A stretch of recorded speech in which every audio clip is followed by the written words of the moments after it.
Ja, danes je zasedala Komisija za nadzor javnih financ in sicer na temo upada bruto domačega proizvoda, ki je največji v evroobmočju, in v Novi Sloveniji z zaskrbljenostjo gledamo tudi na odzive vlade, tudi v okviru današnje seje.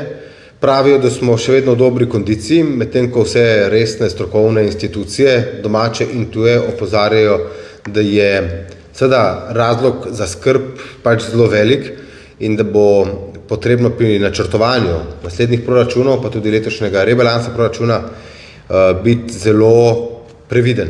Zlasti pa, tako v Novi Sloveniji delimo mnenje z obrtniki in malimi podjetniki, ki govorijo, da je davčni primež prevelik in da je to posledica, da so visoki davki, nerazumni davki, posledica tega, da se podjetja selijo v tujino, v davčno bolj predvidljiva okolja in v poslovno bolj sprejeta okolja. Kajti mi imamo tudi najvišjega predstavnika naše oblasti, predsednika vlade, ki ta ista podjetja pošilja v tujino, da optimizirajo svoje delovanje tam. In finančnega ministra, ki je za vašo televizijo na soočenju na POP TV dejal, da se imamo tudi Bosno, ki je davčno ugodna. Tukaj gre v tem primeru za veleizdajo dveh predstavnikov oblasti do naših obrtnikov in podjetnikov, ki predstavljajo hrbtenico slovenskega gospodarstva.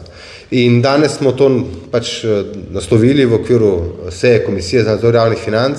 Ne povem, da ni bilo ne ministra za finance, ne ministra za gospodarstvo, ampak so seveda na tako občutljivo temo poslali svoje državne sekretarje. Mogoče delno razumem, poteka tudi seja vlade, ampak vendarle je ta tema danes ključnega pomena, pa ne z mojo generacijo, ampak za generacijo naših otrok, za naslednje generacije torej. Kako bodo bili sestavljeni, kakšna bo vizija države, kako bomo živeli in bivali in tukaj v tej državi ne nazadnje se razvijali. To ni vprašanje samo za danes, ampak za prihodnost, in bi pričakoval, da se vlada obnaša do tega odgovorno, ne pa po Instagram stilu.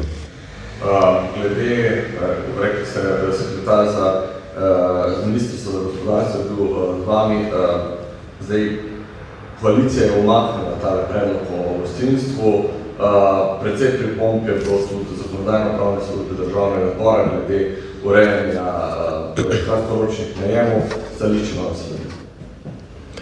Ta zakon ni vreden podpore, niti ni vreden, da je prišel državni zbor, zaradi tega, ker prekomerno posega, ustavno sporno posega v zasebno gospodarsko pobudo in nekoga, ki želi svojo nepremičnino razpolagati, ga ob tem omejuje.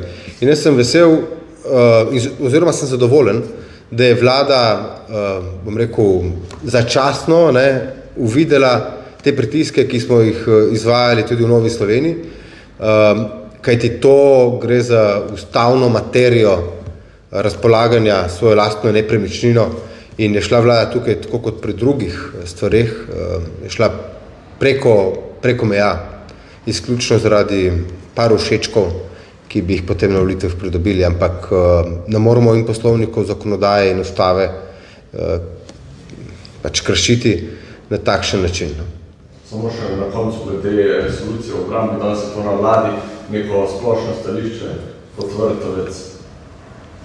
Ja, jaz si želim, da kar se tiče izdatkov in pač te resolucije, da so stvari zelo transparentne. Kot varuh javnih financ v državnem zboru pač na to moramo opozoriti, ampak počakajmo, da vidimo, kaj bo iz vlade dejansko prišlo in bomo potem lahko več komentirali o sami resoluciji, kajti veste, da vlada že morda je kaj sprejela, pa se potem tega ni držala niti kakšen teden, tako da počakamo.